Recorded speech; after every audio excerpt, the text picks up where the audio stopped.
hooey bally hooey Hollywood. When the office for a young mechanic can be a panic with just a good-looking can. And any barmaid can be a star maid if she dances with or without a fan. Hooray for Hollywood, where you're terrific if you're even good. Oh, to be an actor, see Mr. Factor, he'll make your kisser look good. Go out and try your luck, you may be Donald Duck. Hooray for Hollywood.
If you're even good.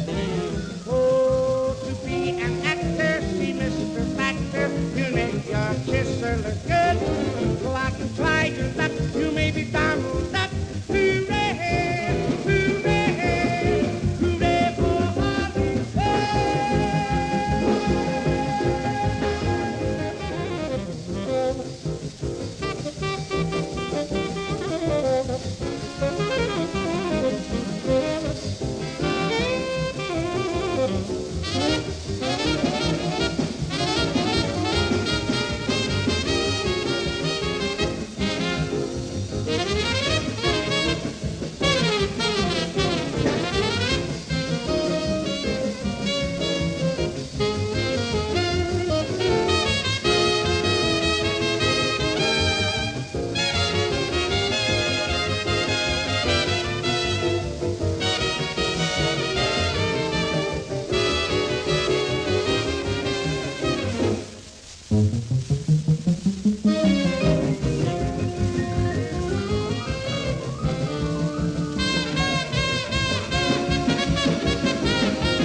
My name is Margot, and I'm delighted to see that so many people want to look at Millard Sheets architecture with us. We get kind of excited about it, so it's very cool to be doing it with so many other people.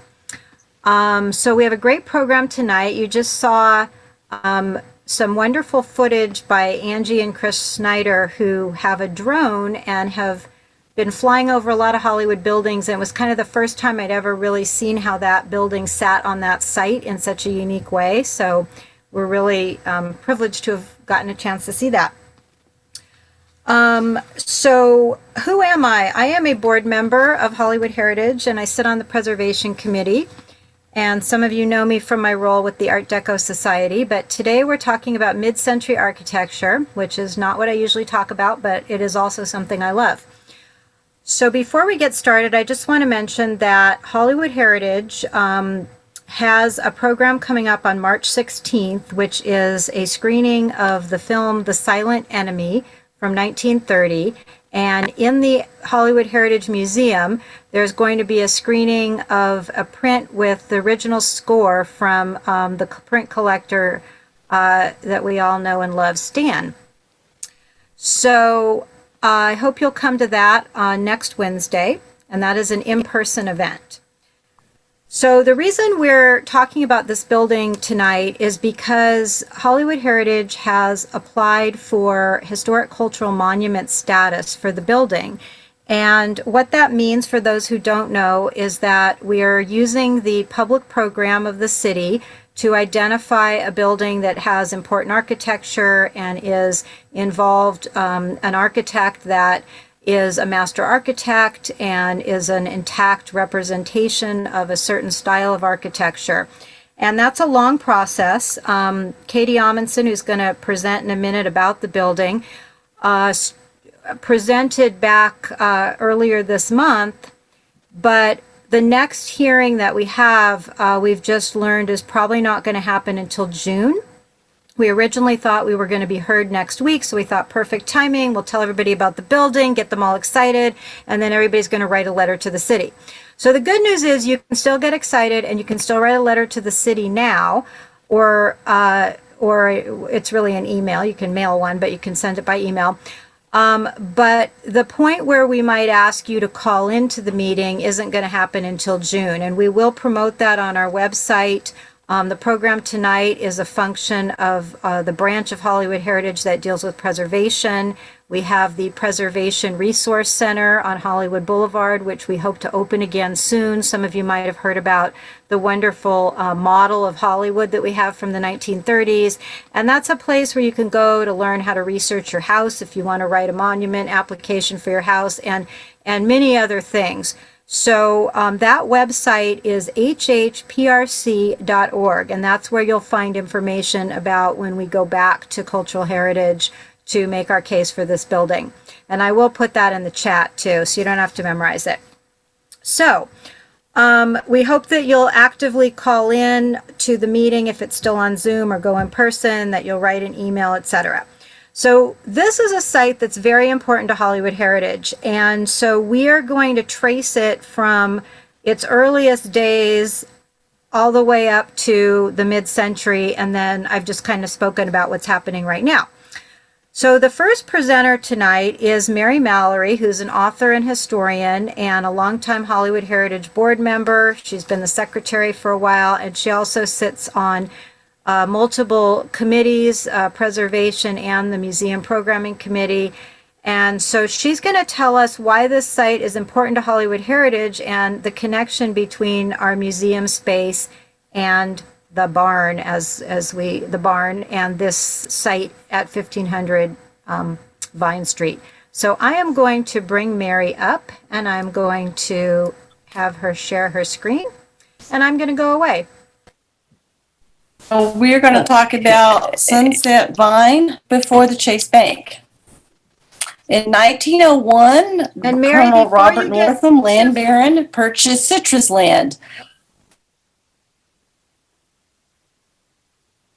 Yes. Oh, I was just going to say, and you did it. You put your screen in full mode, so you're good. Yes. Okay. So in 1901, land baron Colonel Robert Northam, on the left, purchased land on both sides of Vine, south of Prospect Avenue, down to almost Sunset, on which he built a $10,000 home at the southwest corner of Prospect and Vine on your top right, which is now where the Broadway and Hollywood Plaza hotels are. And across the street, and it's a view of the house below as well. And across the street at Selma and Vine, the northeast corner, he built a $1,500 barn, a stable barn. This is an image of the barn. In 1904, he sold the property to Jacob Stern Real Estate Man, who in 1912 leased the property to Hollywood producers to be Harry Revere and L.L. Burns, who decided to sublease it to potential filmmakers before studio lots came along. And their first client in 1912 was comedian Fred Mace. In 1913, Jesse L. Lasky and Cecil B. DeMille decided to enter film production. They filmed the Jesse L. Lasky Feature Film Company along with Lasky's brother-in-law, Sam Goldwyn, and decided to make The Squaw Man, based on Edward Milton Royal's hugely successful novel and the hugely popular adapted play. It ended up being the first feature film in Hollywood, and on December 29, 1913, they started the first day of filming on the stage outside the little barn. Dustin Farnham, the male star, is on your left in the chair. And the film also starred Native American leading lady Red Wing. You see her in the middle of the photo. She was a very popular and successful Native American actress at the time. The film ended up being very hugely popular. Out of the gate, they were successful producers. And by 1915, they merged with Adolf Zucker's famous Players Lasky. And in so doing, they started creating a studio. That little barn became the nucleus to form Paramount Pictures. And they quickly bought up the property from Stern to create a studio. This image graph from 1918 shows the property, how they've expanded in just 5 years. The little barn at the bottom right to a whole studio. As you see, administrative buildings line Vine Street all the way down to where the Chase Bank would be at Sunset and Vine. The production buildings line Argyle Street. Also, they had an entire block of back lot. This is from 1920, an overhead shot, so you get a better view. Once again, the barn is in the bottom northeast corner of Selma and Vine. You can sort of see the wooden administration buildings that mimic the barn down to the corner where the bank would be, the stages, all the production facilities, and the back lot. And as you notice, there is no room to expand. They have now used all of their property in just a few 6 years. So by 1926, they decide that they need to expand, and they buy First National at Marathon and Melrose and decide to build a new studio.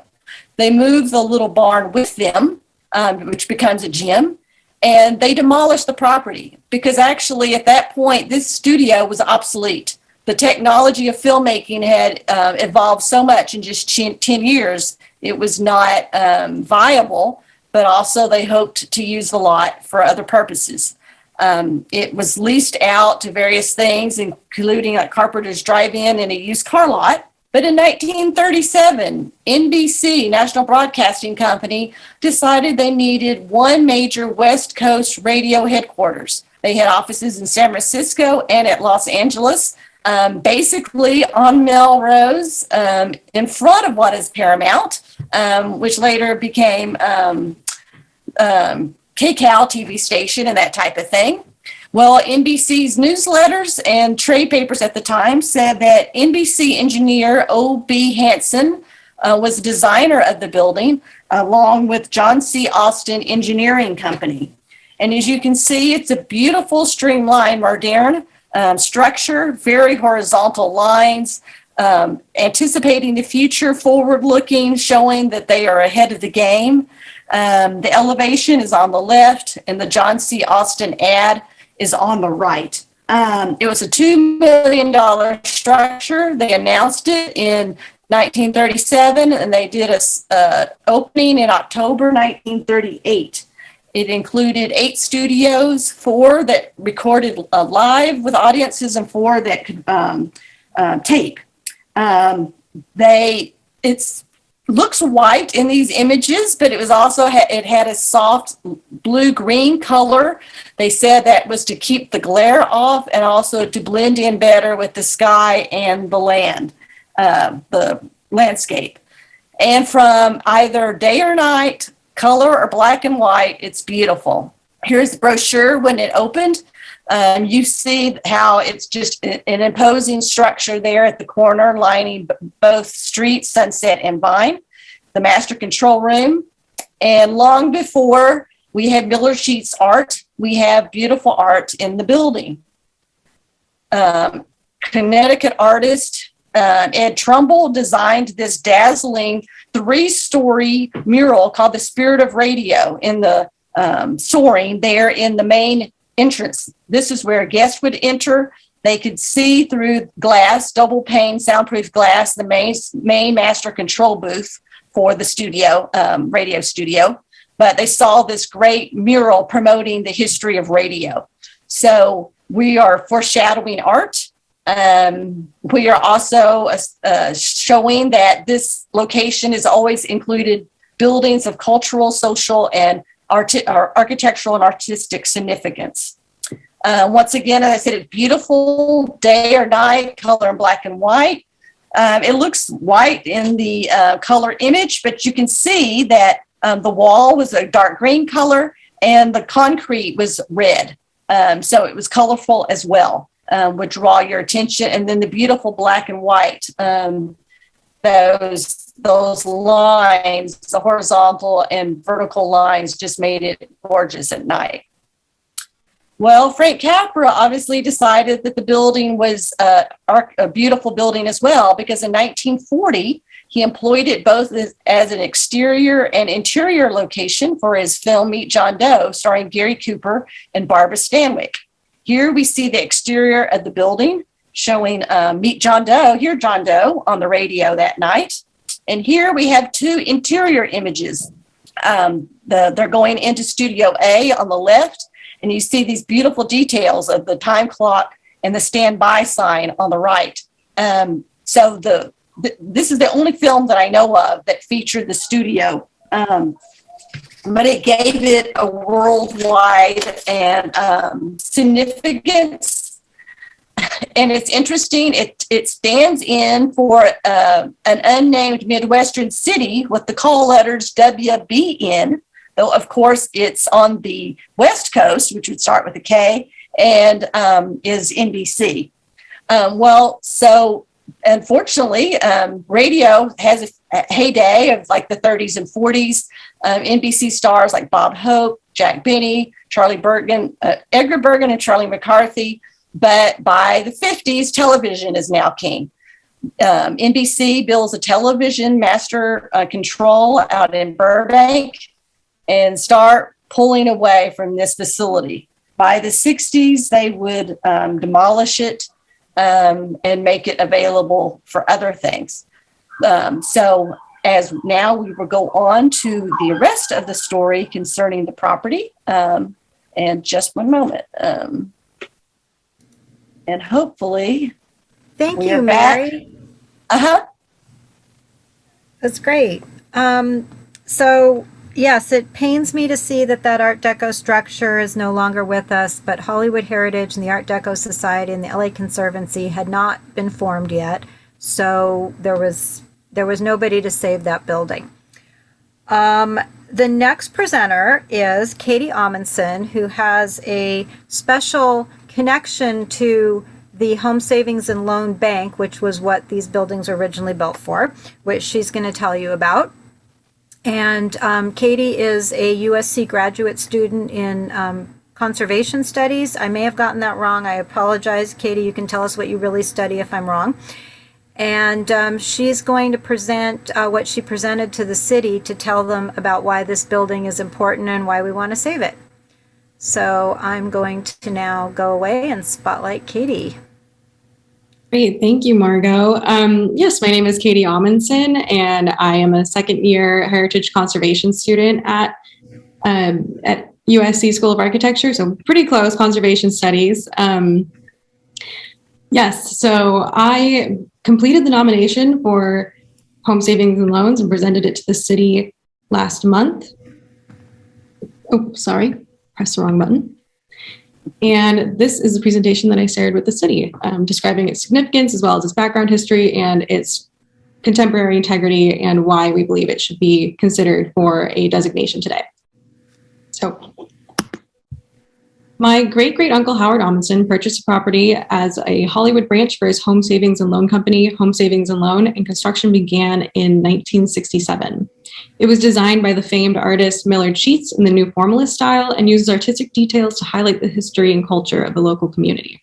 Because the site was the location for the first film in Hollywood, Squaw Man, the branch has an interior mural that portrays scenes from Squaw Man, as well as mosaics and stained glass to portray the history of the film. At the time, new residents didn't know the history of California, and it was easy for them to dismiss the boom of new construction and demolishing any remnants of the past. So Ahmanson hired Sheets to find a distinctive style for home savings that would appear timeless yet modern. And therefore, Sheets sought to create a usable past that would include local history and community landmarks. And this gave rise to the recognizable home savings and loan style that we now see today. So as Mallory previously explained, a little bit of the background history, this lot was first recorded as part of a ranch owned by Colonel Robert Northam, and it was located at the intersection of Vine Street and Selma. And he also built this barn, as she said, before it was home to the Jesse L. Lasky Feature Play Company. It was a host to a number of commercial properties, and then became a studio property before then being subleased by Cecil B. DeMille and Jesse L. Lasky in 1913. The studio extended from Selma to Sunset, and the barn sat at the corner of Selma until it was moved in 1926 to the back lot of United Studios, which is now Paramount Pictures. And between 1926 and the mid-30s, the lot was a variety of small commercial entities, and then acquired by the National Broadcasting Company to become the West Coast Radio City Studio in 1936 until it was demolished in 1964. The property was then purchased by Howard Ahmanson via his home savings and loan company, H.F. Ahmanson and Company, and in 1967, construction began and it was completed in 1968. Sheets, in collaboration with artists at his design studio, was given complete artistic freedom in designing these buildings. And we have a fun family story that is actually in Banking on Beauty, Adam Arensen's book about the architecture of these buildings, that when he was given complete design freedom over these buildings, he called my great-great-uncle and wanted to go over some of the design plans, and Howard hung up immediately. So Millard Sheets called back and said, "Hey, I think we might have lost connection." And his receptionist said, "No, he hung up on you because he gave you full creative freedom. You shouldn't be asking him this."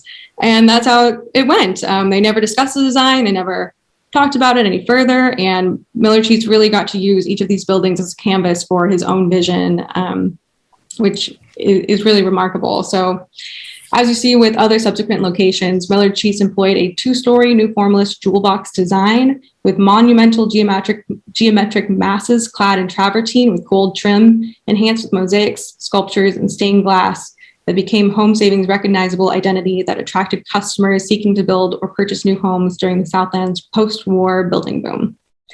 For each of these Home Savings and Loans locations, Sheets sought to incorporate local history and culture, murals, mosaics, sculptures, or stained glass windows, thereby connecting the community, serving identity of Ahmanson's Home Savings and Loan institution with each building's physical appearance.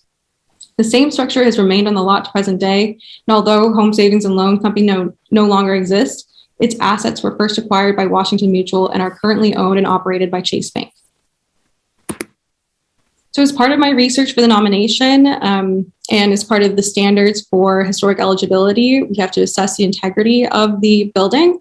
And when you assess the integrity, there are 7 aspects of integrity: location, setting, design, materials, workmanship, feeling, and association. So in terms of location, the bank building remains in its original site, and the property therefore retains integrity of location. And the bank is highly intact and has experienced only minor alterations over time. The building retains a majority of the character-defining features of its original design by Millard Sheets that have been altered or removed, and none of the alterations have significantly impacted the property's ability to convey its historic significance. So it's an excellent example and an intact example of new formalist style, and therefore the property retains integrity of design. And for setting, while the built environment surrounding subject property has over time been subject to some demolition and infill construction, the area remains a mix of multifamily residential and commercial land use, and the property therefore retains integrity of setting. So for materials, as outlined above, the property has undergone some alterations, but on a whole remains highly intact. The building retains most of its original features and materials, including original exterior and exterior cladding, exterior and interior doors, fenestration, flooring, interior and exterior artistic features such as the stained glass, copper foil, and lead used for the rear windows, and the paint of the interior mural. Therefore, the property retains integrity of materials. And as noted above, the property retains its historic character-defining features and materials. Therefore, it reflects the aesthetic principles of the new formalist design and therefore retains integrity of workmanship. And for feeling, because the property has retained its integrity of location, design, setting, materials, and workmanship, it continues to convey the aesthetics and historic sense of original design and character, and therefore also retains integrity of feeling. And last but not least, association. The integrity of location, design, setting, materials, workmanship, and feeling convey the integrity of association. And because the property retains the first 6 aspects of integrity, it continues to convey its design in the new formalist style by noted architectural designer Millard Sheets, and thus retains integrity of association. And then we go into the character defining features. These are the original features that give the site character as implied. We see that it still has the original site plan with a double-story interior and new formalist jewel box structure, as well as a surrounding parking lot. The travertine cladding, the fountain in the front of the structure, which is actually a 1920s era statue of Europa riding Zeus by Paul Manship, I believe. And the massive floor-to-ceiling granite mosaic mural of Hollywood celebrities that you see over in the front and then on the sides in the back. In the stained glass window illustrating famous chase scenes featuring everyone from Keystone Cops to Moby Dick. Floor-to-ceiling fixed windows, shallow brick steps, a hooded primary entrance with a shed roof supported by stylized wooden brackets. Excuse me. Paneled wood entry doors and wood batten Dutch with doors with metal hardware. Wood porches with stylized wooden balustrades. Wood casement windows with divided lights or leaded glass, wood double hung windows with divided lights, wood fixed windows with divided lights, wood awning windows with leaded glass, and stylized wood or cement plaster windows surrounding. And then as far as interior features, we have the wood clay tile flooring, rough cement plaster walls with rough molding, flat and vaulted ceilings with wood beams, single and Dutch doors of batten wood with pointed arches and metal hardware, circular wooden staircase with stylized balusters and railings, the Squaw Man mural, the double height lobby, and the skylight. So we wanted to do this nomination because throughout the years, a lot of these banks have been demolished and are slated to be demolished. And even though one was previously saved in Santa Monica, that designation was overturned and now it will also be demolished. And out of the 40 banks that Sheets designed, about 12 existing home savings and loans buildings are for sale or slated for demolition, and 5 have already been demolished. And the Santa Monica Bank, which I just previously mentioned, is at the corner of Wilshire Boulevard and 26th Street in Santa Monica, and was Sheets' 25th bank, and is unique because of the sprawling beach-themed mosaic mural between the wings of the building. Yet the Cellular Fantasy franchise purchased the historic building in 2000 and has shared the space with a New Balance franchise store since 2010, and now, according to a report by the Santa Monica Conservancy, its demolition is imminent. Likewise, Chase Bank intends to demolish the Pacific Peach branch of Home Savings and Loans at the intersection of Mission Bay Drive and Garnet Avenue. The building is notable for several large, striking exterior mosaics by Millard Sheets in his studio. And although Chase plans to relocate the mosaics for both of these buildings, the new formalist architecture will be lost, and the significance of these buildings will be forgotten, as well as the context of these murals will be completely gone. So, out of all of his work, oh, I'm so sorry. I did not include text for these buildings, but these are 2 other of his buildings that are slated for demolition. Oh, no, I'm so sorry. Many of these branches have been recognized as eligible for individual designation under Criterion 3 for architectural significance, yet none have been granted a landmark status. With the continued loss of these buildings and separation of art and architecture, it's more important now than ever to recognize the value of these structures. So in conclusion, out of all of his work, the Home Savings and Loans branches are most indicative of Sheets' talents and dedication to his craft as an architectural designer, painter, muralist, an interior designer, a project leader, a manager, a mentor, and a teacher. These structures exhibit the confluence of his accrued experiences and are excellent types of new formalist architecture and incorporate and record the social, economic, and political histories of their proximate surroundings. These buildings represent a firm connection between Millard Sheets' art and the specific context of Los Angeles. Because of this, his artwork for Home Savings was effective as both a local history lesson and beautiful art. Together, Sheets and Ahmanson created a withstanding art and cultural legacy in Los Angeles. In weaving together art and architecture, their efforts to create a memorable customer experience with home savings and loans led to some of the most outstanding representations of not only modern architecture, but also California history. So that concludes my presentation, but I would like to share with you guys a video of some of the memorabilia that my family has collected over the years. So Mallory, if you... So these are some of the promotional items that my family has kept throughout the years. Home Savings and Loans really made an effort to reach out into the community by providing these types of items. The money clip. And here we have a keychain that also turns into a lapel clip. And then, of course, a classic home savings pen.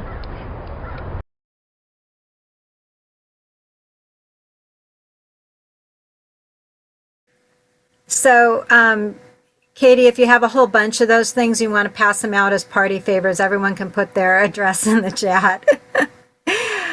So at this point, we have a couple of videos from people who were not able to join us tonight. We have Adam Arenson, who is the author of a book called Banking on Beauty.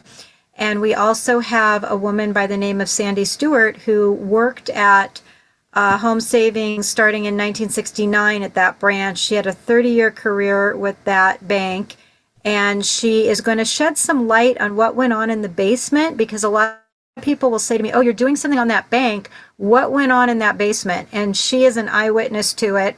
So we have two videos that we're going to run back to back. I'm Adam Arenson, professor of history at Manhattan College and the author of Banking on Beauty, Millard Sheets, and Mid-Century Modern Architecture in California.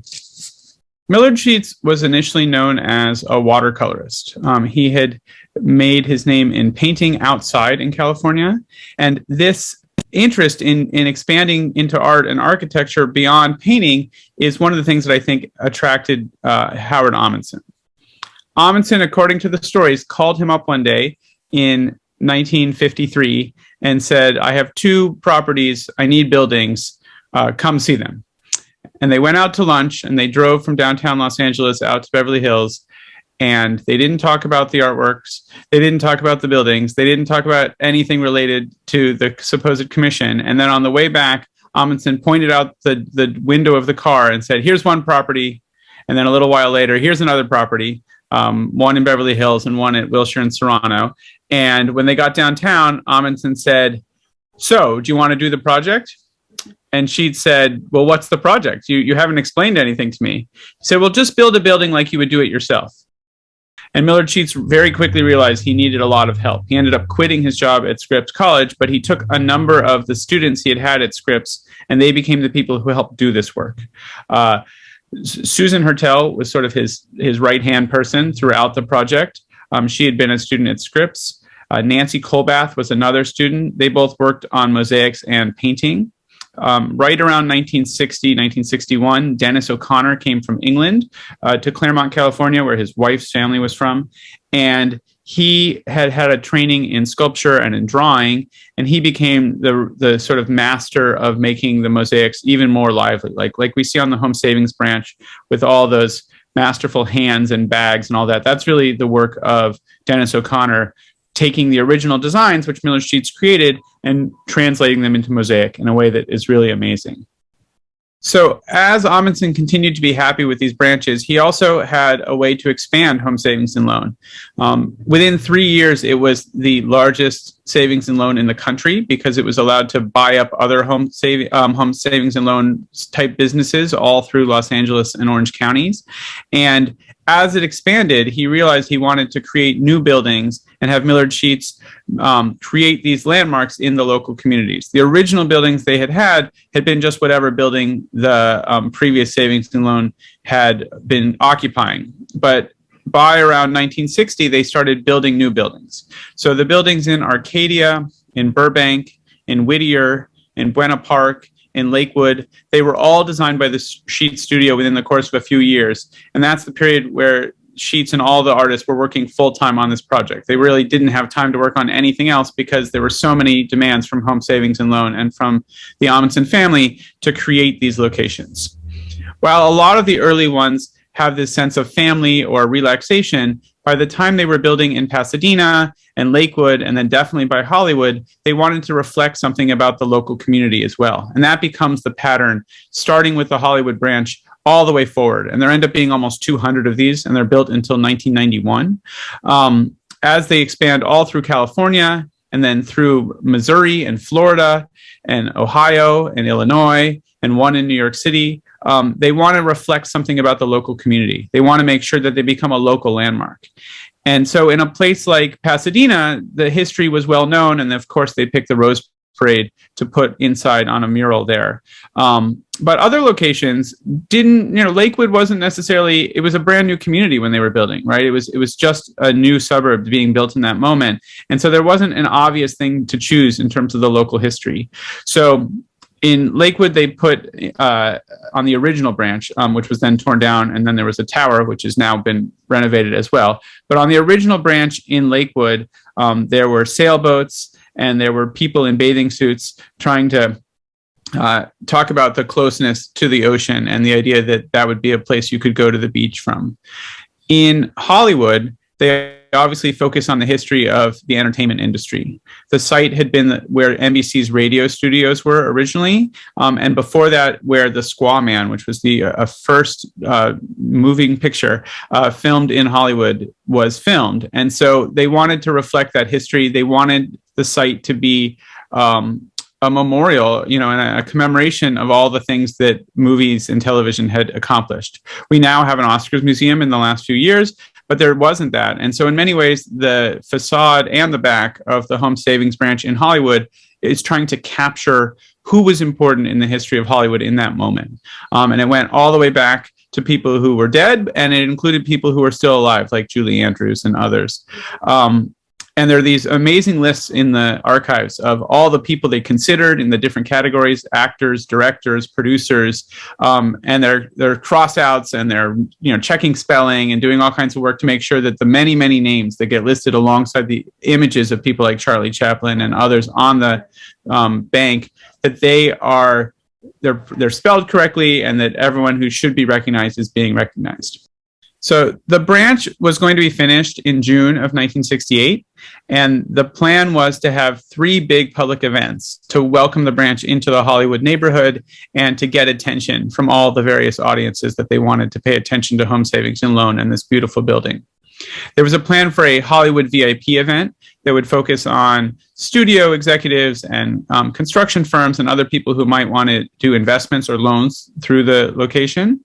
There was an event with a fashion show focused on costumes and women in the entertainment industry. And then there was a big final event that was going to be the real opening, with Charlton Heston as the MC and Groucho Marx as one of the invited guests.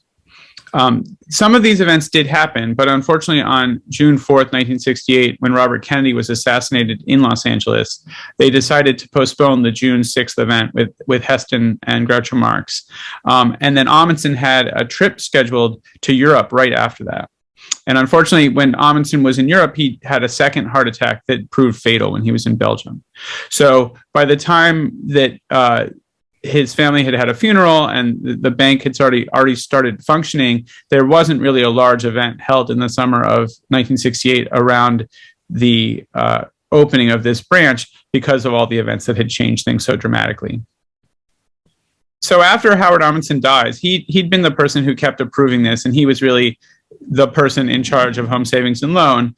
Because he dies suddenly, there's some doubt about what will happen with the Sheets Studio and with Home Savings and Loan in general. Home Savings remained the largest savings and loan in the country and in the world until the late 1990s, when Washington Mutual, based in Seattle, became larger, and the people running Home Savings decided to sell Home Savings to Washington Mutual. In that period, as far as I can tell, the preservation of the buildings was about the same, that they continued to be treated well, and they understood that it was something that was important to all these local communities.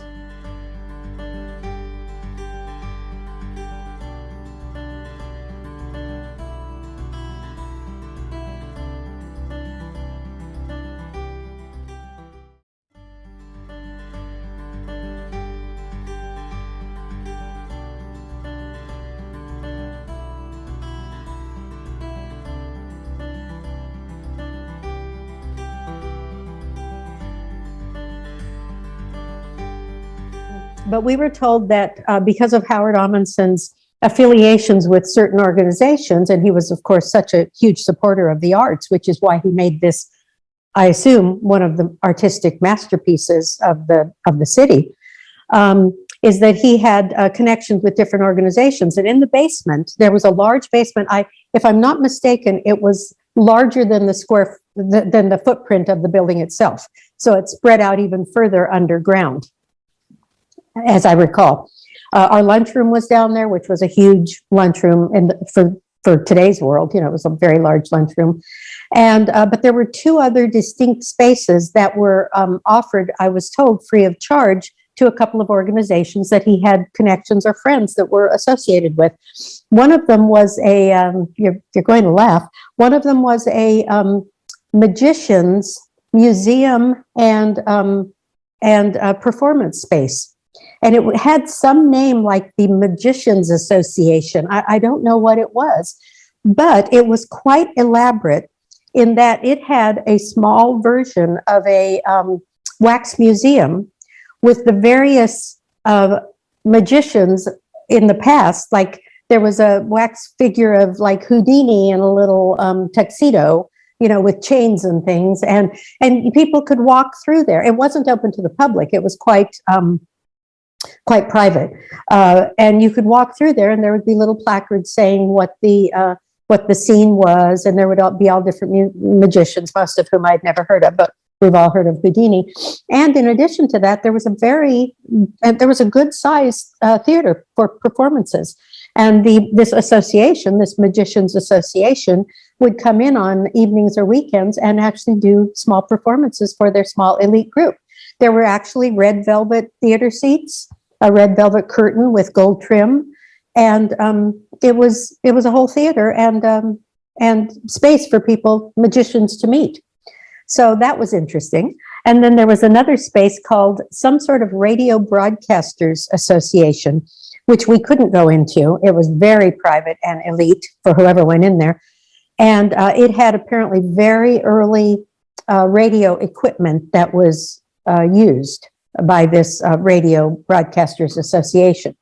So that's just interesting. The public would have never known these things because they were both elite private organizations, but we were aware they were down there.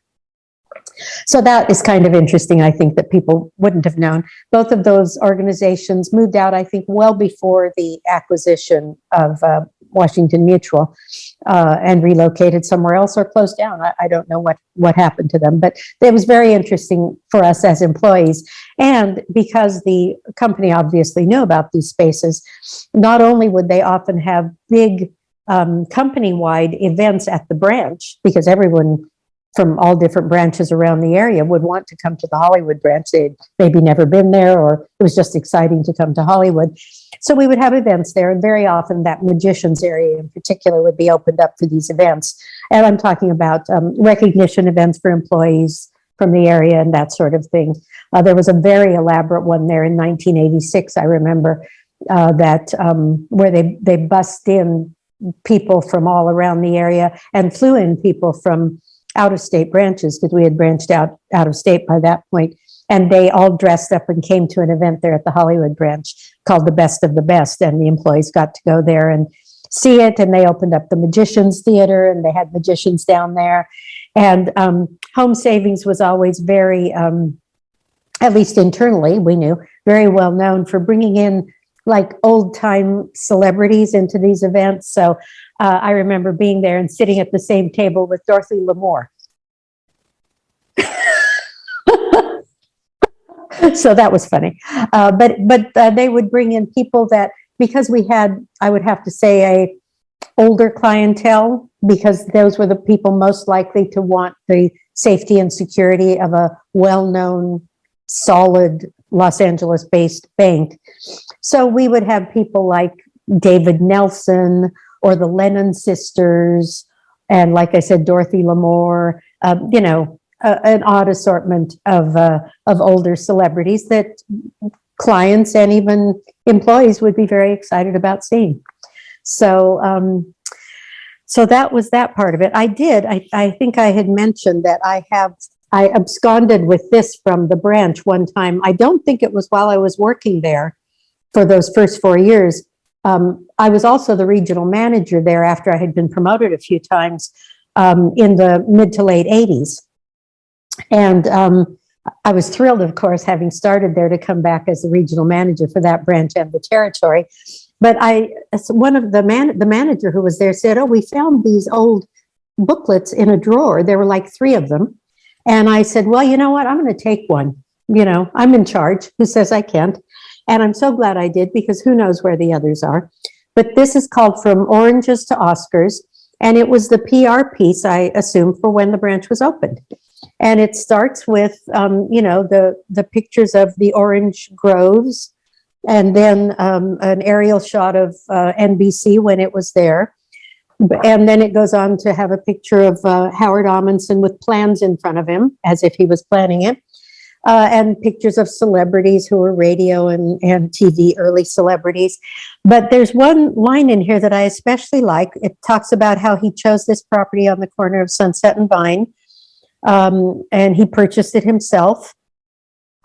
And he said he wanted it to be an exciting and enduring tribute to the great stars and the great traditions of the movie capital.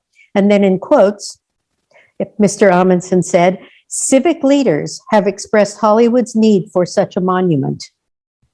I thought that was kind of significant for what we're talking about today. So by providing a truly appropriate landmark with no cost to the taxpayer, we can show our gratitude to a wonderful community which has been so nice to Home Savings. So that's Howard Ahmanson saying that. So it's a lovely booklet. It shows pictures of the various artwork, because there's mosaics on the outside too. It talks about the difficulty in creating the mosaics and having them look like these original movies from the Golden Age. There's the Flight of Europa and how they brought it here and how much they paid for it. The mosaics done by a protege of Millard Sheets. There's a picture of the whole mosaic. I'm sorry, stained glass. And then it just ends with Millard Sheets working on the Squaw Man. You can see Millard Sheets there with his paints. So I'm just glad that I took it.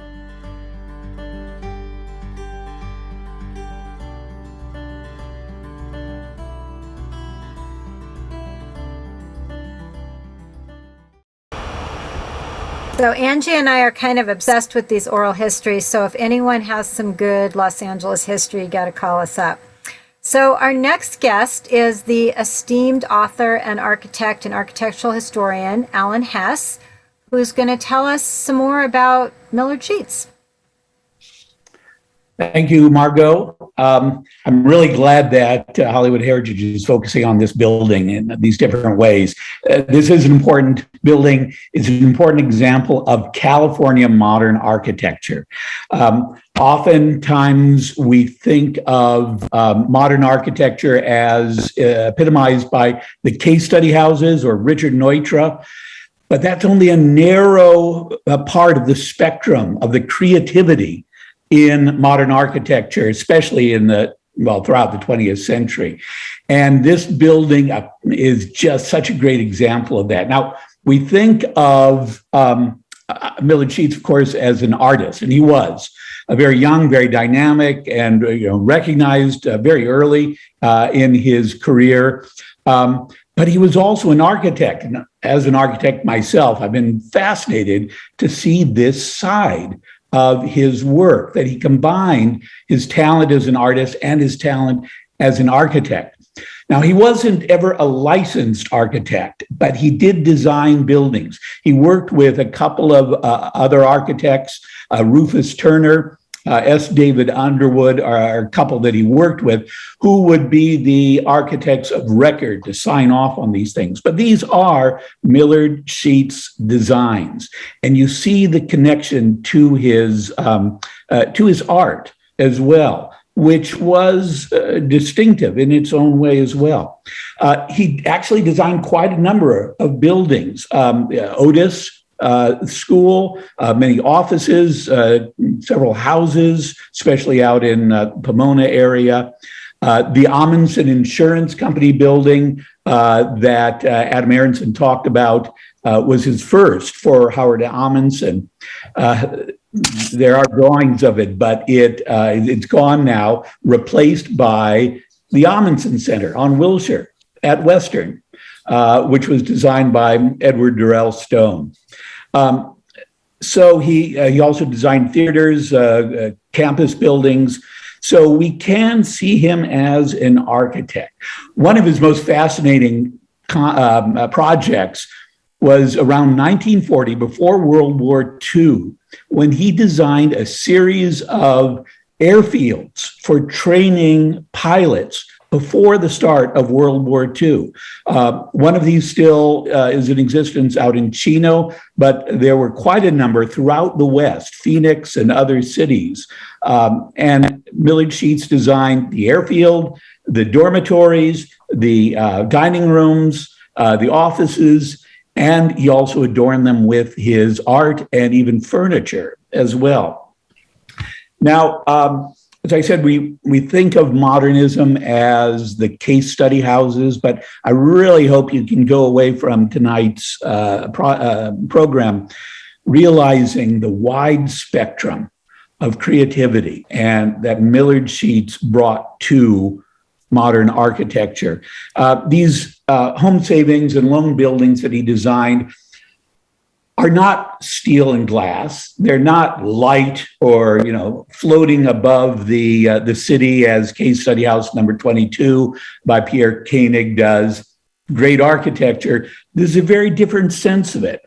Sheets was interested in ethnic cultures, vernacular architecture. He traveled a lot in Mexico, saw the historic adobe architecture of the Southwest, and which is historic. Think of Egyptian buildings, Babylonian buildings also, that have this solidity, they're rooted on the earth. And in many ways, these home savings and loan buildings are from that tradition. He wasn't cutting off architecture starting in 1919. He saw architecture as a continuum throughout history, and he embodied these buildings. Use of travertine, for example, marble on these buildings. The use of art, integrating art into architecture with the stained glass and the ceramic tile murals in the way that Renaissance architects did. So he had a great understanding of the history of architecture and appreciation, but then he also modernized it in a number of really significant ways. The simple lines, the square rectangular forms is one way that identifies it as modern, but also because they are Los Angeles buildings, Los Angeles being a modern city. And this, I think, is a really significant part of both Ahmanson's and Sheets' work. They're designed for the car, for example. When you drive down Vine or Sunset and you see that mural on the front of this home savings and loan, what is it? It's a billboard, except it's fine art. It's this beautifully crafted mosaic as well, but it's designed at the scale and placed on the site so that it was immediately recognizable from the automobile, as Angelinos were driving by. That roots it in the modern era. Also notice that the building has two sides, one on the street, one on the parking lot. Both are equal entries and adorned with artwork. So he was modern in these ways. Just to sum up here, I think this is a really important building. Sheets' work is an important chapter in Southern California modern architecture. And Ahmanson, Howard Ahmanson's contribution is absolutely crucial to this. Ahmanson was not born in California, Sheets was, but Ahmanson came at a young age. He went to USC, and then he built his fortune on Southern California's development in the housing industry as the population boomed, as the housing crisis required new housing. And Ahmanson made his fortune catering to that incredible economic, demographic, social change, the building of suburbia. This is what the modern city of Los Angeles is all about. Now, as a result of that, he understood Los Angeles. He understood Angelenos, the way of life. And this was critical to his choosing Millard Sheets, also somebody who understood California life. He was not, neither of them, neither Ahmanson nor Sheets, were influenced by some of the trends of mid-century architecture, by the work of Mies van der Rohe in the East, by the critics and museums of New York. They weren't looking to the East to justify their architecture. They were looking to serve Californians and the California way of life and designing their buildings for that. So you have actually Sheets taught Howard Ahmanson a great deal about art. They traveled around the world learning about art under the tutelage of Millard Sheets, which is pretty good. And Howard Ahmanson then became a great patron. Of course, the Ahmanson Theater at the Music Center and the LA County Museum of Art buildings by William Pereira, which unfortunately were torn down in the last year. These were buildings which represented what California was all about. Ahmanson was there promoting, supporting, paying for these buildings. Welton Beckett, William Pereira, Millard Sheets were the architects defining what California modern architecture was all about. So put this all together, and I don't think you could have chosen a better example than this one at Vine and Sunset to represent this. I'll say I live in Orange County, and we have a similar home savings in Anaheim, as well as several others still standing here. So these are part of what California is all about. They redefined modern architecture. They brought the spirit of California to modern architecture. And that's a great thing to landmark and to represent and honor. Thanks. So, Alan, we're going to keep you up here, and we're going to add back Katie. Oops, we lost Alan. And we're going to bring in another special guest who has an affiliation with this building. And I'm going to ask Bill Ahmanson if there's anything that after hearing all that you'd like to add about anything at all. So we'll start with you, and we'll take some questions from the audience. Well, I certainly cannot add more than what the experts on this panel have done, especially Katie. It was just fantastic. I'm not saying that just because she's my daughter, but it's been really a pleasure listening to what everybody said. And it reaffirms much of what I and the rest of my family have heard around the campfire. The one aspect of the buildings that nobody ever talks about is, other than Sandy to small degree, is what it was like to actually work in those. And they were big open floor plans where you had new accounts on one side and the teller operation on the other side. And they were equally functional on the inside as they were on the outside. And the one that I'm most familiar with was Beverly Hills, which is where I started as a teller in 1981. It had beautiful fountain outside, which ended up getting taken down years later, so that everywhere you looked, inside and outside, you were supposed to see something of beauty. There was no section of these buildings that had blight whatsoever. That's all I can say. Well, that's great to hear what it was like.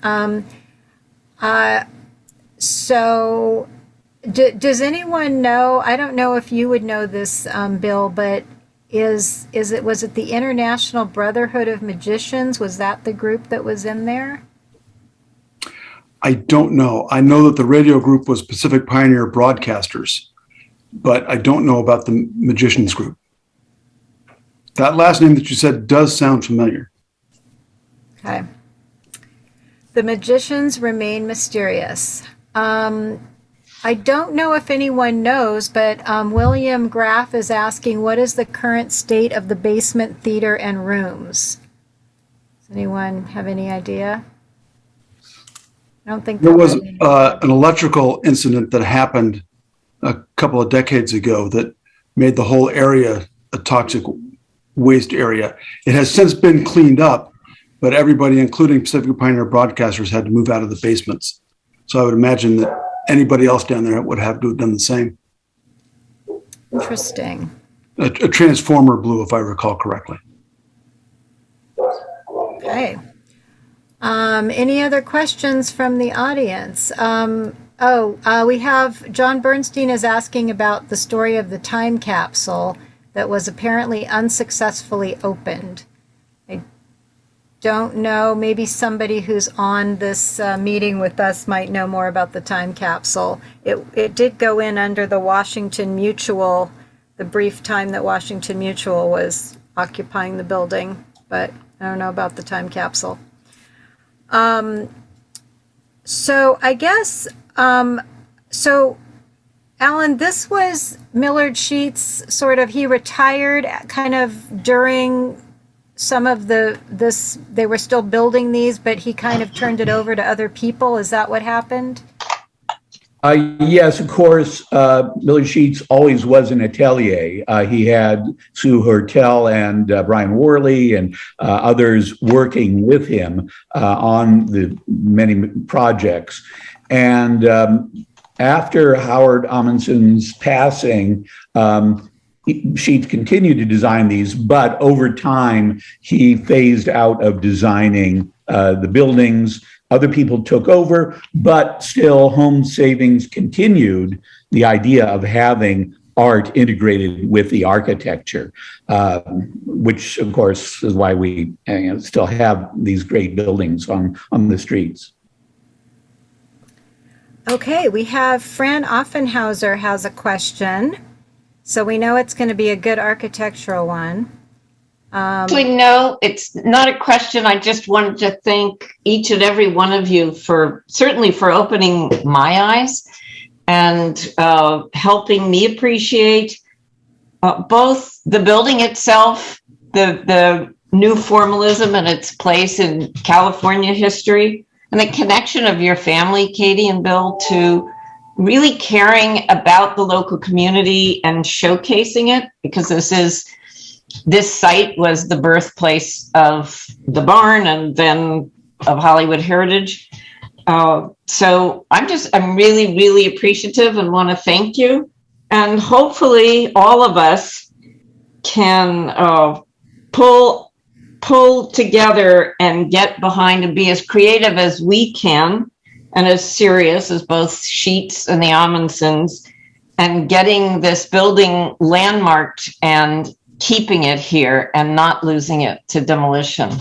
So it's wonderful. It's absolutely wonderful. And thank you so much, because you've given us the ammunition, and it's up to all of us to help make sure it stays. So, Alan, you mentioned Brian Worley. Is this the Brian Worley who's actually tuned in right now? Oh, yes. Well.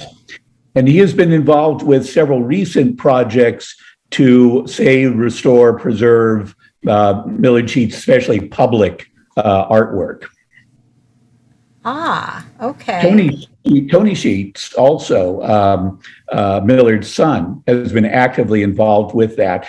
20-some years ago, there was a Millard Sheets painting, large-scale mural at the San Jose airport. It was actually done in the early 1960s. And they were going to tear down that old terminal. And the airport commission said, "Oh, too bad, it's fastened to the wall. We can't save the artwork. We're going to demolish the whole thing." Well, Tony Sheets went down, got up on a ladder, found out that the mural was actually on a piece of canvas, and he was able to very carefully take it off the wall, save it, and then reinstall it in the new terminal. But it was only because of his action to go and actually find out whether or not it could be saved that we still have that. We just always have to be alert and not accept the first opinion that we have to destroy this great art. Wow, that was fortunate that it was removable. So somebody was asking if we know what Chase's position is on this particular bank. Katie's identified some that are not unfortunately going to remain, but is there anything we can say publicly about that? Not that I know of. I think that they have recently heard about our attempt to nominate this, so I assume we might be hearing from them in the future. So Rachel is asking if anyone knows how they decided which actors would be showcased in the mosaics.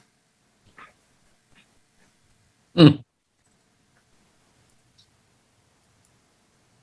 know, that could be in Adam's book, or perhaps Bill knows. Well, if I were to hazard a guess, I would imagine it's because each one of those are movies that either did very well in the box office or were Oscar contenders or had won an Oscar, like Gone with the Wind, for example. That certainly could be the case. I guess, I think in Adam's video, he did mention that they had a lot of lists and they kept opening up new ideas and crossing things out. So I think that it was probably not an easy decision. There was a lot of debate. I was going to see if we could get Brian up because he may have something to add, and I found him, and then he disappeared again. No, Oh, there he is. I'm here. Okay. I What do you have to tell us?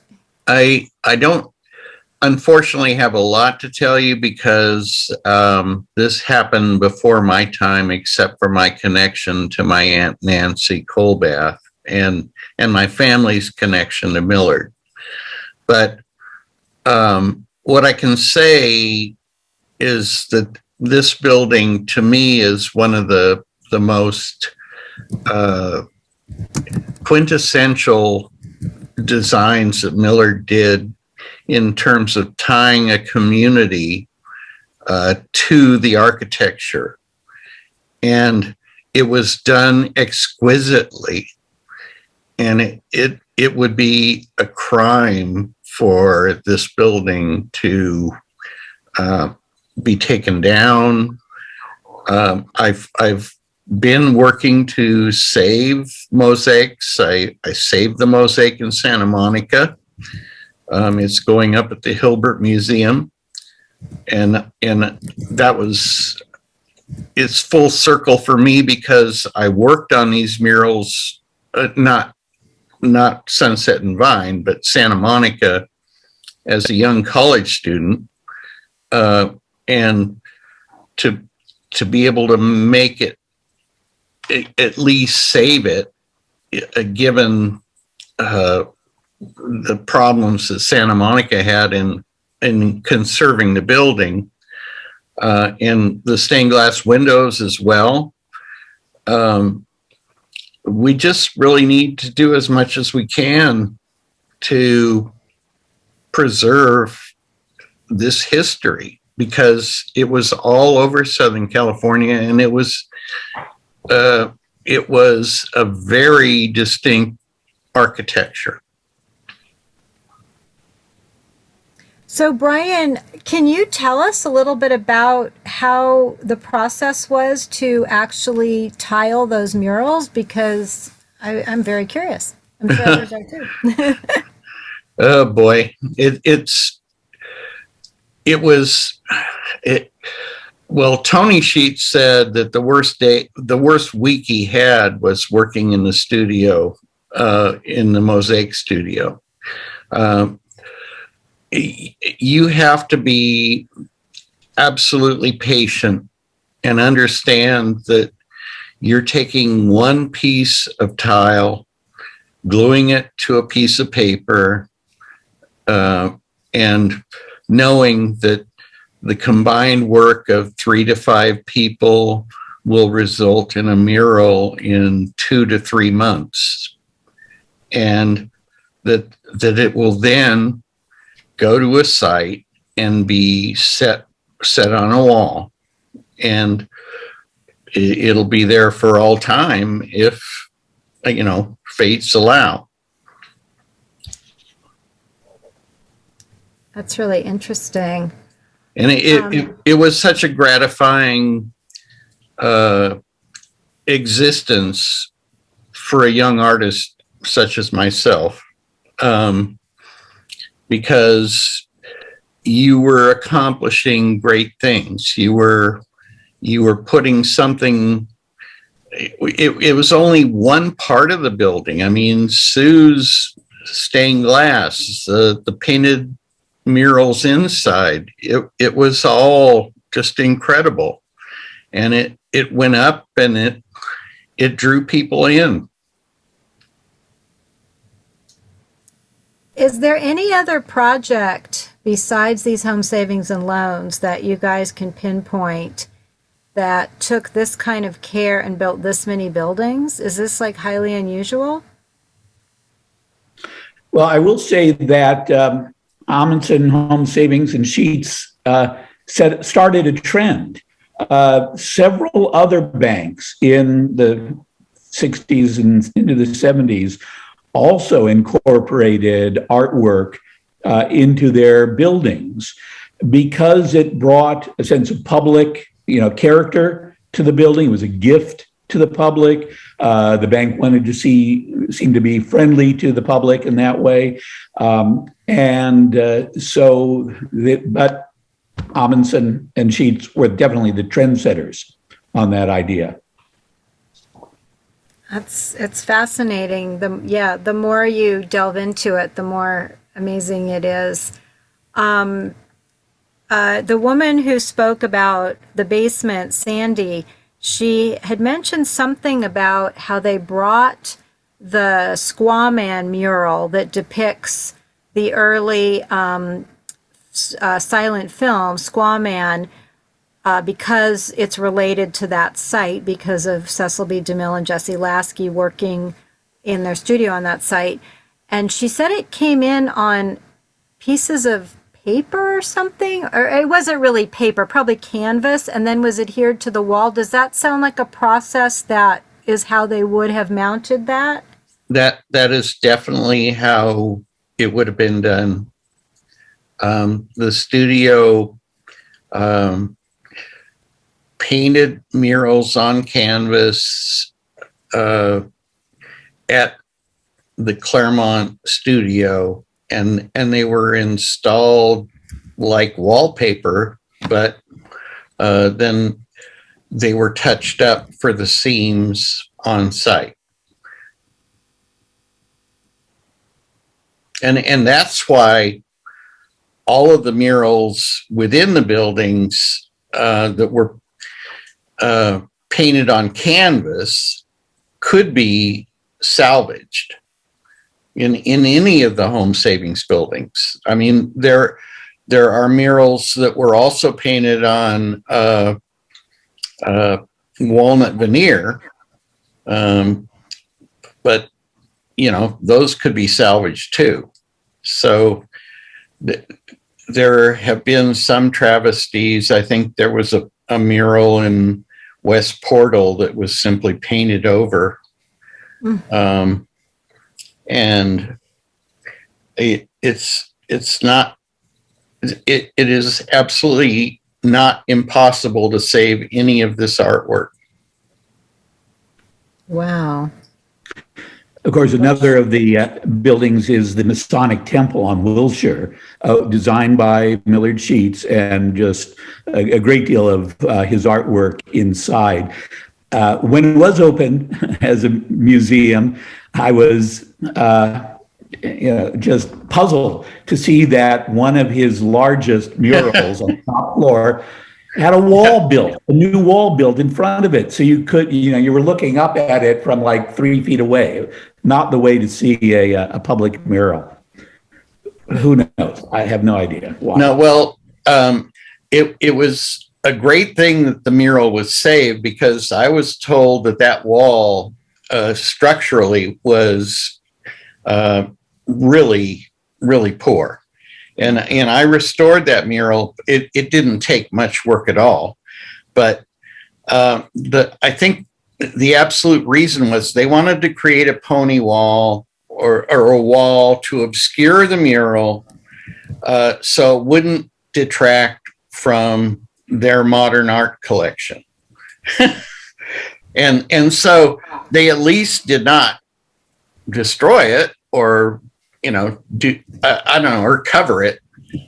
So you can appreciate it, but you can't appreciate it from a distance. Yeah.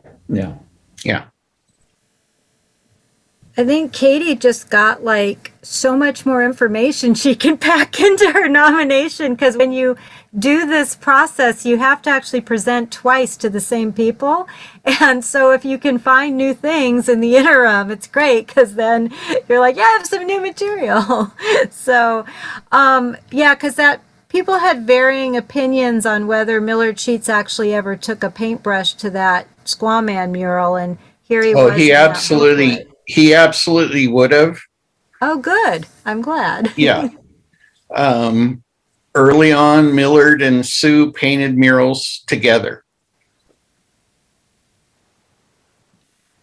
That's really interesting to hear from an eyewitness or someone. So, well, my experience was that a little later. By the time I was in the studio, Sue was painting most of the murals, but Millard would come and touch them up. But my Aunt Nancy and Sue painted murals together until her untimely death. So I don't know, but Millard definitely was involved with overseeing the murals, and at that stage of the Hollywood branch, Millard would have been involved with it. Wow. In Adam Arenson's book, he goes into great detail about the process of the mosaic tiles. And basically, they resurrected this old, ancient style of mosaics. Correct. And with painstaking. But they learned how to do it all over again. And as a result, we have these great murals out in the public. Yeah. The style that the studio used was more evolved from understanding the Byzantine style of cutting mosaic. The style of the Roman studios had a sort of a different architecture for cutting and shading mosaic, and the Byzantine style created the cutting style with the shading, created a topography. And yeah, I don't know how to explain it completely, but you created, through the cutting matrix, you created the topography of faces, costumes, animals, along with shading, use of color. And it was very different and very, very tight. I'm so sorry that I don't think any studio today could replicate it. It's so intricate when you really get up close to those mosaics and examine them. There's so many different colors and textures, and just it's so artful the way it's all arranged to make the figures. Yeah. The incredible thing was that in the mosaic studio in Claremont, there were 3 walls with shelves with cans of color, tile, just vast amounts that I don't even know what it would cost today to have that kind of arsenal of color. We'd send orders to Italy and we'd get the colors, the shipment back about 6 months later. It took them that long to produce all of the color that we'd want, and it was Orsoni, and it was Dona, what is called Dona now, but primarily I think it was Orsoni, and they could produce 20,000 different colors of glass tile. So what you had was this vast differentiation of shades and colors of tile and subtle nuances. And we don't have that to work with anymore. I mean, they can do it, but you can't create a studio with that kind of inventory anymore. Was wondering if anyone knew how Millard Sheets and Howard Ahmanson first met. Was it just through his artwork, or was there some other connection? If I recall what Adam Arenson writes, it was actually through their wives. Their wives knew each other. And that's what we hear. Yeah. But Millard was also a Mason or was within the Masonic element. Millard was an incredible businessman, and he got around. I think the thing that distinguishes Millard as an artist was that he was one of the few successful businessman artists who could exist within the corporate world and really make an impact. And a lot of it had to do with his vision as to what art really meant and how much it had to be a part of everyday life. And that is one reason probably that he was able to talk with Howard Ahmanson. They spoke somewhat the same language. And I really have to give, I mean, the artist is great, but the client, the patron who had the idea of spreading these buildings and their artwork all across the state, that's a real vision for a business person. And according to reports, he got a return for it. People flocked to those banks because they were so distinctive. But just to break the mold and say, I'm going to build my branch banks, and they are going to have artwork for the public. They weren't not just going to be plop art in the middle of a plaza by a skyscraper downtown, but out there, where everybody lived. That was a really great vision, and a very Californian vision that Howard Ahmanson had. Absolutely. And based on the stories I've heard about both individuals, Howard and Millard, Millard came from a small town. Howard was a Midwesterner, and they probably shared similar values about family. And you think of Howard as a big, almost industrialist, but at the end of the day, he was just a small town guy. And I also have to put in that, yes, he did hire Millard, but he also fired him and then hired him and fired him. And that went on until his death. I lived through some of that. So there were times in the studio when there wasn't any work. and that was tough times, but thankfully it was at a time when you could rent some place for $60 a month, and well, after Howard's passing, my father continued on much of the buildings, for example, 3731 Wilshire Boulevard. And I know that Millard was still a go-to for him. He was always trusted by the family. Yeah, absolutely. So, Bill, did you ever meet Millard Sheets as a very young child? Yes, I did. Wow. And I remember going to, I believe they had a ranch, and that's about all I remember. And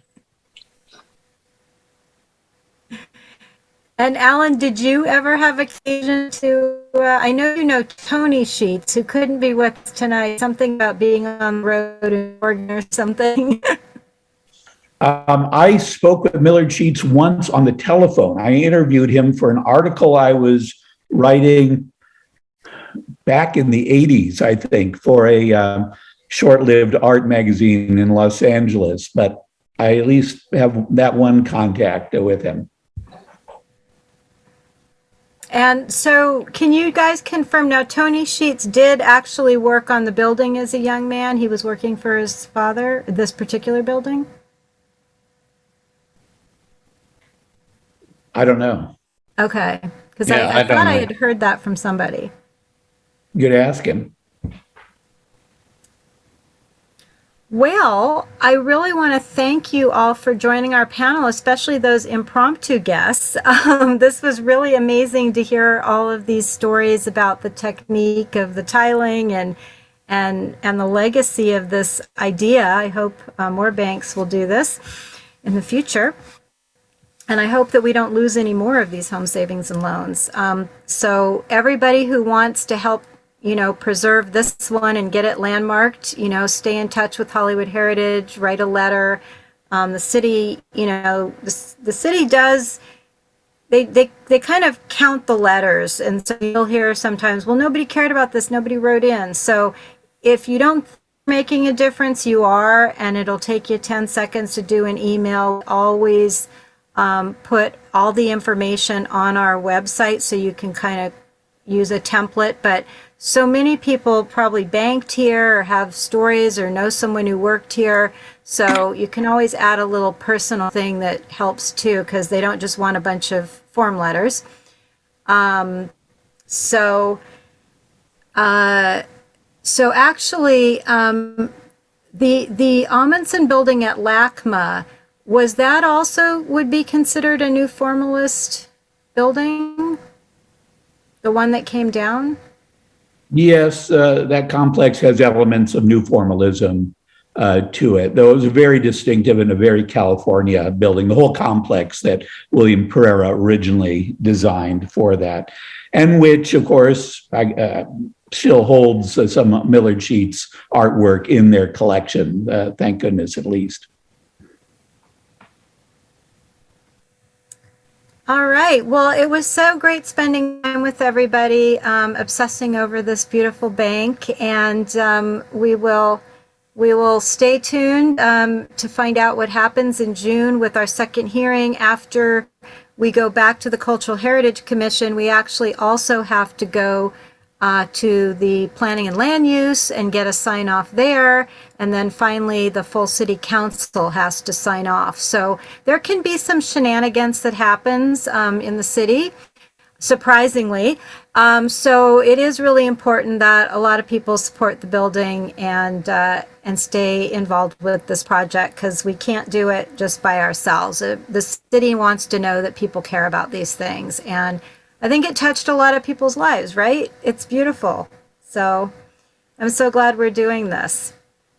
Thank you all for coming, and thank you to Katie and Alan and Bill, who, by the way, I don't know if I introduced him properly, but is the president of the Ahmanson Foundation, so he's doing good for the community still. The family is continuing that, and our surprise guest, Brian Worley. So thank you, and to Mary Mallory, who told us about the barns. So please visit the Preservation Resource Center when it reopens. It's on Hollywood Boulevard. Come see the model. The museum is open on weekends from, I think, 11 to 3, so please come out for that. And please check out our YouTube channel. I put it in the chat. Just look up Hollywood Heritage, because we have the longer versions of the 2 interviews that you heard, and we're going to put this one up as well if you want to rewatch it. And we have some other great stuff up there too. So join Hollywood